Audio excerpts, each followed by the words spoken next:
इन दोस्तों, कैसे हैं आप सभी। आशा करता हूँ बहुत ही अच्छे होंगे। इस वीडियो में हम अपने लिए लेकर आए टॉप जी के जीएस के प्रश्न। ये ऐसे प्रश्न हैं जो बार बार एग्जाम में पूछते हैं, यानी कि एग्जाम ओरिएंटेड क्वेश्चन है जो आपके आने वाले एग्जाम में पेपर में छप सकते हैं। तो चलिए वीडियो की शुरुआत करते हैं। देखते हैं पहला क्वेश्चन क्या पूछा है आपसे।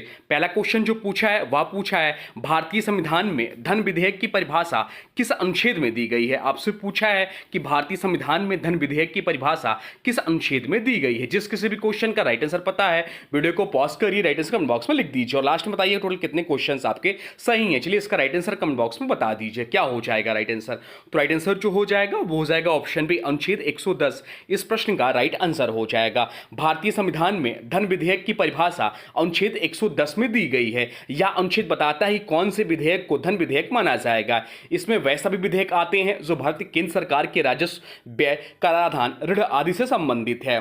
ध्यान क्या रखना है आपको, तो धन विधेयक केवल लोकसभा में प्रस्तुत किया जा सकता है, राज्यसभा में इसे अस्वीकार नहीं कर सकता, केवल सुझाव दे सकती है। राज्यसभा जो है धन विधेयक को अस्वीकार नहीं कर सकती, इसे केवल सुझाव दे सकती है। इसे स्पीकर द्वारा प्रमाणित किया जाना अनिवार्य होता है कि वह धन विधेयक है। अब चलते हैं अगले प्रश्न की ओर, देखते हैं अगला प्रश्न क्या पूछा है आपसे। अगला प्रश्न जो पूछा है वह पूछा है आदि गौरव सम्मान पुरस्कार किस राज्य सरकार ने स्थापित किया। आपसे पूछा है कि आदि गौरव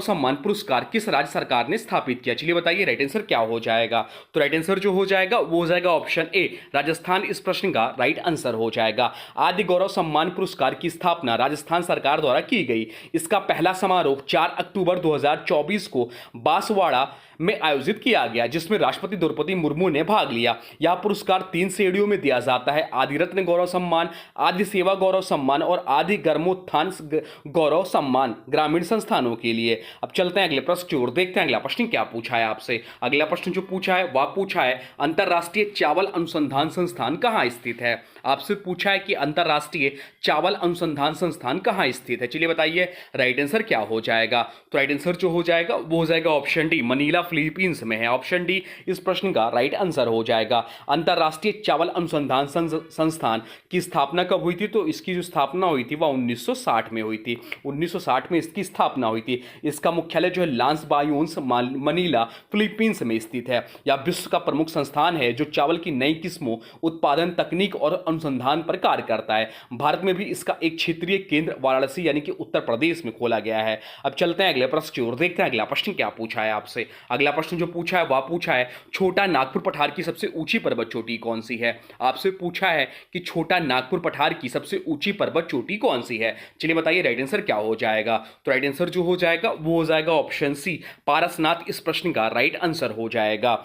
छोटा नागपुर पठार झारखंड, उड़ीसा, बिहार और छत्तीसगढ़ के कुछ हिस्सों में फैला हुआ है। इसकी सबसे ऊंची पर्वत चोटी जो है पारसनाथ या गिरिडीह झारखंड में है। इसकी ऊंचाई लगभग 1365 मीटर है। कितनी है, तो इसकी जो ऊंचाई है वह 1365 मीटर है।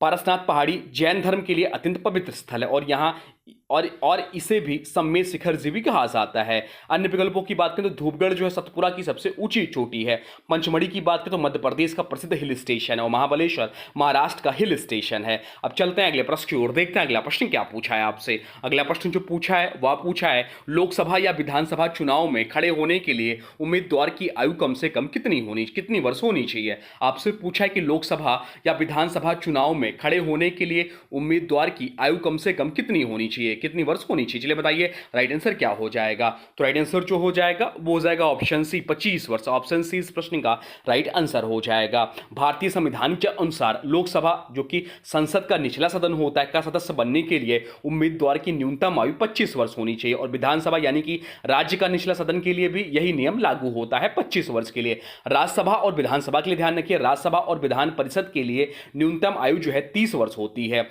मतदान बनने के लिए न्यूनतम आयु कितनी होनी चाहिए, तो मतदान बनने के लिए जो न्यूनतम आयु होनी चाहिए वह 18 वर्ष वह व्यक्ति पूर्ण कर चुका हो, 18 वर्ष होनी चाहिए। इसलिए लोकसभा या विधानसभा चुनाव लड़ने के लिए उम्मीदवारों की न्यूनतम आयु 25 वर्ष निर्धारित की गई है। अब चलते हैं अगले प्रश्न की ओर, देखते हैं अगला प्रश्न क्या पूछा है आपसे। अगला प्रश्न जो पूछा है वह पूछा है केरल में स्थित सर्वोच्च पर्वत चोटी का नाम बताइए। आपसे पूछा है केरल में स्थित सर्वोच्च पर्वत चोटी का नाम बताइए। चलिए बताइए राइट आंसर क्या हो जाएगा। तो राइट आंसर जो हो जाएगा वो हो जाएगा ऑप्शन सी, अनामुड्डी इस प्रश्न का राइट आंसर हो हो जाएगा, ऑप्शन सी इस प्रश्न का राइट आंसर हो जाएगा। अनामुड्डी पर्वत को दक्षिण भारत का एवरेस्ट कहा जाता है। क्या कहा जाता है? तो दक्षिण भारत का इसे एवरेस्ट कहा जाता है। यह केरल के इडुक्की जिले में पश्चिम घाट पर स्थित है। इसकी ऊंचाई लगभग 2695 मीटर है, जो केरल ही नहीं बल्कि पूरे दक्षिण भारत की सबसे ऊंची चोटी। यह एराविकुलम नेशनल पार्क के भीतर स्थित और यह नीलगिरी ताहर जैसे दुर्लभ प्रजातियां पाई जाती हैं। चलते हैं अगले प्रश्न की ओर, देखते हैं अगला प्रश्न क्या पूछा है आपसे। अगला प्रश्न जो पूछा है वह पूछा है लोक नृत्य और राज्य के युग्मों में से कौन सा एक सुमेलित नहीं है। आपसे पूछा है कि लोक नृत्य और राज्य के युग्मों में से कौन सा एक सुमेलित नहीं है। चलिए बताइए राइट आंसर क्या हो जाएगा। तो तमाशा जो है महाराष्ट्र का ही लोक नृत्य, यह भी सही है। कजरी जो है उत्तर प्रदेश का, यह भी सही है। बाउल भी पश्चिम बंगाल से संबंधित है, यह भी सही है। परंतु झूमर जो है हरियाणा, यह गलत हो जाएगा। ऑप्शन डी इस प्रश्न का राइट आंसर हो जाएगा। ऑप्शन डी मेल नहीं खाता। तमाशा जो है महाराष्ट्र का पारंपरिक लोक नृत्य एवं लोक नाट्य है। कजरी उत्तर प्रदेश और बिहार में गाया बजाए जाने वाला लोक नृत्य या गीत है। बाउल पश्चिम बंगाल का लोकप्रिय लोक नृत्य गायन शैली। जो झूमर जो है वास्तव में यह पंजाब और हरियाणा दोनों जगह प्रचलित लोक नृत्य नहीं है, बल्कि इसका मूल रूप पंजाब और हरियाणा क्षेत्र से अधिक झारखंड और छत्तीसगढ़ के आदिवासी समुदाय से प्रचलित है। हरियाणा का प्रमुख लोक नृत्य कौन सा है? तो हरियाणा का जो प्रमुख लोक नृत्य है वह है फग, घूमर और गीदड़। अब चलते हैं अगले प्रश्न की ओर, देखते हैं अगला प्रश्न क्या पूछा है आपसे। अगला प्रश्न जो पूछा है वह पूछा है आरबीआई की जब स्थापना हुई तब उसका केंद्रीय कार्यालय कहां पर स्थित था। आपसे पूछा है आरबीआई की जब स्थापना हुई तो इसका केंद्रीय कार्यालय कहां पर स्थित था। चलिए बताइए राइट आंसर क्या हो जाएगा। तो राइट आंसर जो हो जाएगा वो हो जाएगा ऑप्शन डी। अगर आप लोग ऑप्शन डी टिक करेंगे तो आपका क्वेश्चन गलत हो जाएगा। ऑप्शन इसका राइट आंसर हो जाएगा ऑप्शन सी, कोलकाता इस प्रश्न का राइट आंसर हो जाएगा। भारतीय रिजर्व बैंक की स्थापना 1 अप्रैल 1935 को की गई थी। स्थापना के समय इसका केंद्रीय कार्यालय कोलकाता में था। बाद में 1937 में इसे मुंबई तब बंबई स्थानांतरित कर दिया गया था। आज भी आरबीआई का मुख्यालय है। हाँ, आप लोग कमेंट बॉक्स में बताइए कि वर्तमान समय में आरबीआई के गवर्नर कौन है। चलिए अब देखते हैं अगला प्रश्न क्या पूछा है आपसे। अगला प्रश्न जो पूछा है वह पूछा है अविश्वास प्रस्ताव किस सदन में लाया जाता है। आपसे पूछा है कि अविश्वास प्रस्ताव जो है किस सदन में लाया जाता है। चलिए बताइए राइट आंसर क्या हो जाएगा। तो राइट आंसर जो हो जाएगा वो हो जाएगा ऑप्शन डी, लोकसभा में। ऑप्शन डी इस प्रश्न का राइट आंसर हो जाएगा। अविश्वास प्रस्ताव यानी कि नो कॉन्फिडेंस मोशन केवल लोकसभा में ही लाया जा सकता है। इसका उद्देश्य सरकार की बहुमत की स्थिति को परखना होता है। यदि लोकसभा में यह प्रस्ताव बहुमत से पारित हो जाता है तो केंद्र सरकार को त्यागपत्र देना पड़ता है। अब चलते हैं अगले प्रश्न की ओर, देखते हैं अगला प्रश्न क्या पूछा है आपसे। अगला प्रश्न जो पूछा है वह पूछा है निम्न में से कौन सा विटामिन पानी में घुलनशील नहीं है। आपसे पूछा है कि निम्न में से कौन सा विटामिन पानी में घुलनशील नहीं है। चलिए बताइए राइट आंसर क्या हो जाएगा। राइट आंसर कमेंट बॉक्स में लिख दीजिए। तो विटामिन जो होते हैं वह 2 प्रकार के होते हैं, पानी में घुलनशील और वसा में घुलनशील। पानी में घुलनशील शरीर में संग्रहित नहीं होते, ये अधिक मात्रा में मूत्र के साथ बाहर निकल जाती है, जैसे कि विटामिन बी कॉम्प्लेक्स जिसमें B1, B2, B3 आदि, और विटामिन सी जिसे एस्कॉर्बिक एसिड जिसे बोलते हैं। और वसा में घुलनशील विटामिन कौन कौन से होते हैं? तो वसा में शरीर में यकृत और वसा ऊतक में संग्रहित होते हैं। ये विटामिन होते हैं vitamin A, vitamin D, vitamin E और विटामिन के, जो कि वसा में घुलनशील विटामिन होते हैं। तो ऑप्शन में दिया है, पूछा है कि आपसे कौन सा विटामिन पानी में घुलनशील नहीं है। तो राइट आंसर जो हो जाएगा वो हो जाएगा ऑप्शन ए, या जो है रेटिनॉल या पानी में घुलनशील नहीं है। बाकी थायमिन, राइबोफ्लेविन, नियासिन ये भी बी कॉम्प्लेक्स के उदाहरण हैं। तो ये सभी जो है पानी में घुलनशील विटामिन है। विटामिन ए जो है रेटिनॉल या जो है या वसा में घुलनशील विटामिन है। अब चलते हैं अगले प्रश्न की ओर, देखते हैं अगला प्रश्न क्या पूछा है आपसे। अगला प्रश्न जो पूछा है वह पूछा है श्रीशैलम बांध किस नदी पर बनाया गया है। आपसे पूछा है कि श्रीशैलम बांध जो है किस नदी पर बनाया गया है। चलिए बताइए राइट आंसर क्या हो जाएगा। तो राइट आंसर जो हो जाएगा वो हो जाएगा ऑप्शन बी, कृष्णा नदी पर। ऑप्शन बी इस प्रश्न का राइट आंसर हो जाएगा। श्रीशैलम बांध आंध्र प्रदेश में स्थित है या कृष्णा नदी पर बनाया गया है। यह भारत के सबसे बड़े जलभृत परियोजनाओं में से एक है। इसकी ऊंचाई लगभग 145 मीटर और लंबाई 512 मीटर है। अब चलते हैं अगले प्रश्न की ओर, देखते हैं अगला प्रश्न क्या पूछा है आपसे। अगला प्रश्न जो पूछा है वह पूछा है किस नदी को तिब्बत में सांगपो और बांग्लादेश में जमुना के नाम से जाना जाता है। आपसे पूछा है कि किस नदी को तिब्बत में सांगपो और बांग्लादेश में जमुना के नाम से जाना जाता है। चलिए बताइए राइट आंसर क्या हो जाएगा। तो राइट आंसर जो हो जाएगा वो हो जाएगा ऑप्शन डी, ब्रह्मपुत्र को। ऑप्शन डी इस प्रश्न का राइट आंसर हो जाएगा। ब्रह्मपुत्र नदी को अलग अलग देशों में अलग अलग नामों से जाना जाता है। तिब्बत में इसे सांगपो कहा जाता है, भारत में इसे ब्रह्मपुत्र कहा जाता है, बांग्लादेश में इसे जमुना के नाम से जाना जाता है। बाकी बात करें ब्रह्मपुत्र नदी की, तो ब्रह्मपुत्र नदी का उद्गम मानसरोवर झील के पास चेमायुंडुंग ग्लेशियर से होता है। यह नदी भारत के अरुणाचल प्रदेश असम से होते हुए बांग्लादेश में प्रवेश करती है। चलते हैं अगले प्रश्न की ओर, देखते हैं अगला प्रश्न क्या पूछा है आपसे। अगला प्रश्न जो पूछा है वह पूछा है 1928 के बारदोली सत्याग्रह का नेतृत्व किसने किया था। आपसे पूछा है कि 1928 के बारदोली सत्याग्रह का नेतृत्व किसने किया था। चलिए बताइए राइट आंसर क्या हो जाएगा। तो राइट आंसर जो हो जाएगा वो हो जाएगा ऑप्शन बी, सरदार वल्लभ भाई पटेल। इस प्रश्न का राइट आंसर हो जाएगा। बारदोली सत्याग्रह जो कि 1928 में हुआ, गुजरात के सूरत जिले के बारदोली तालुका में हुआ। ब्रिटिश सरकार ने यहां किसानों पर 22% जमीन लगान बढ़ा दिया था।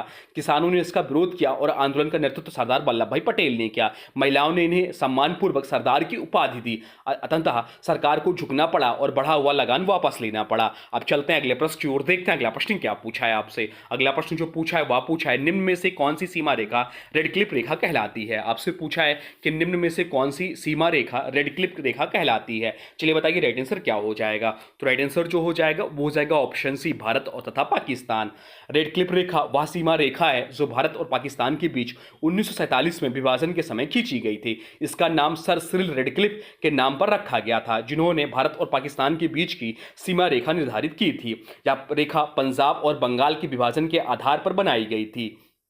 तो रेड क्लिफ रेखा जो भारत और पाकिस्तान के बीच में, एक डूरंड रेखा एग्जाम में पूछता है, तो डूरंड रेखा जो भारत और अफगानिस्तान के बीच में है। मैकमोहन रेखा की बात करें तो मैकमोहन रेखा जो है भारत और चीन के बीच में है। अब चलते हैं अगले प्रश्न की ओर, देखते हैं अगला प्रश्न क्या पूछा है आपसे। अगला प्रश्न जो पूछा है वह पूछा है भारत की स्थल सीमा की लंबाई कितनी है। आपसे पूछा है कि भारत की स्थल सीमा की लंबाई कितनी है। चलिए बताइए राइट आंसर क्या हो जाएगा। तो राइट आंसर जो हो जाएगा वो हो जाएगा option D, 15,200 kilometre. Option D इस प्रश्न का राइट आंसर हो जाएगा। भारत की स्थल सीमा की कुल लंबाई लगभग 15,200 किलोमीटर है। भारत की समुद्री तट रेखा की लंबाई लगभग 7,516 किलोमीटर है। भारत कुल 7 देशों के साथ स्थल सीमा साझा करता है। भारत जो है कुल 7 देशों के साथ स्थल सीमा साझा करता है। कौन कौन से, तो पाकिस्तान, अफगानिस्तान, चीन, नेपाल, भूटान, बांग्लादेश और म्यांमार के साथ। अब चलते हैं अगले प्रश्न की ओर, देखते हैं अगला प्रश्न क्या पूछा है आपसे। अगला प्रश्न जो पूछा है वह पूछा है आध्यात्मिक सत्य की खोज के लिए गठित तत्वबोधिनी सभा की स्थापना किसने की थी। आपसे पूछा है कि आध्यात्मिक सत्य की खोज के लिए गठित तत्वबोधिनी सभा की स्थापना किसने की थी। चलिए बताइए राइट आंसर क्या हो जाएगा। राइट आंसर जो हो जाएगा इस प्रश्न का वो हो जाएगा ऑप्शन ए, देवेंद्रनाथ टैगोर। इस प्रश्न का राइट आंसर हो जाएगा। तत्वबोधिनी सभा की स्थापना देवेंद्रनाथ टैगोर ने 1839 में की थी। यह सभा अत्याधुनिक सत्य की खोज, वेदों के अध्ययन और समाज सुधार के उद्देश्य से बनाई गई थी। यह सभा बाद में ब्रह्म समाज से जुड़ गई और समाज सुधार व धार्मिक पुनर्जागरण में महत्वपूर्ण भूमिका निभाई। देवेंद्रनाथ टैगोर रविन्द्रनाथ टैगोर के पिता थे और 19वीं सदी के महान आध्यात्मिक चिंतन माने जाते हैं। बाकी ऑप्शन में दिया राजा राममोहन राय, तो राजा राममोहन राय ब्रह्म समाज के संस्थापक थे, वो 1828 में। दयानंद सरस्वती आर्य समाज के संस्थापक थे, 1875 में इन्होंने आर्य समाज की स्थापना की। अब चलते हैं अगले प्रश्न की ओर, देखते हैं अगला प्रश्न क्या पूछा है आपसे। अगला प्रश्न जो पूछा है वह पूछा है निम्न में से किस प्रकार के कोयले में सबसे अधिक कार्बन सामग्री होते हैं। आपसे पूछा है कि निम्न में से किस प्रकार के कोयले में सबसे अधिक कार्बन सामग्री होते हैं। चलिए बताइए राइट आंसर क्या हो जाएगा। तो कोयले के प्रकार कार्बन की मात्रा और उष्मा क्षमता के आधार पर अलग अलग होती है। जैसे कि पीट ऑप्शन में दिया, तो पीट में जो कार्बन की मात्रा होती है वह 40% होती है। ऑप्शन में दिया लिग्नाइट, तो लिग्नाइट में जो कार्बन की मात्रा होती है वह 40 से 55% होती है। ऑप्शन में जो दिया है बिटुमिनस, तो बिटुमिनस में जो कोयले की मात्रा होती है वह होती 60 से 80% होती। कितना होती है, तो 60 से 80% होती है। ऑप्शन में दिया है एंथ्रासाइट्स, तो एंथ्रासाइट्स में जो कोयले की मात्रा होती है वह 80 से 95% होती। 80 से 95% एंथ्रासाइट्स में होती है। तो एंथ्रासाइट्स जो है लगभग 80 से 95% कार्बन सबसे उच्च गुणवत्ता वाला कोयला है, इसलिए सबसे अधिक कार्बन एंथ्रासाइट में पाया जाता है। तो राइट आंसर हो जाएगा ऑप्शन डी। ऑप्शन डी इस प्रश्न का राइट आंसर हो जाएगा। अब चलते हैं अगले प्रश्न की ओर, देखते हैं अगला प्रश्न क्या पूछा है आपसे। अगला प्रश्न जो पूछा है वह पूछा है निम्नलिखित में से किस स्टॉक एक्सचेंज सूचकांक यानी कि इंडेक्स को सेंसेक्स के नाम से जाना जाता है। आपसे पूछा है कि निम्नलिखित में से किस स्टॉक एक्सचेंज सूचकांक को सेंसेक्स के नाम से जाना जाता है। चलिए बताइए राइट आंसर क्या हो जाएगा। तो राइट आंसर जो हो जाएगा वो हो जाएगा option B, Bombay stock exchange को, बीएसई को। सेंसेक्स का पूरा नाम जो है सेंसिटिव इंडेक्स होता है। इसे बीएसई यानी कि बॉम्बे स्टॉक एक्सचेंज द्वारा 1986 में शुरू किया गया था।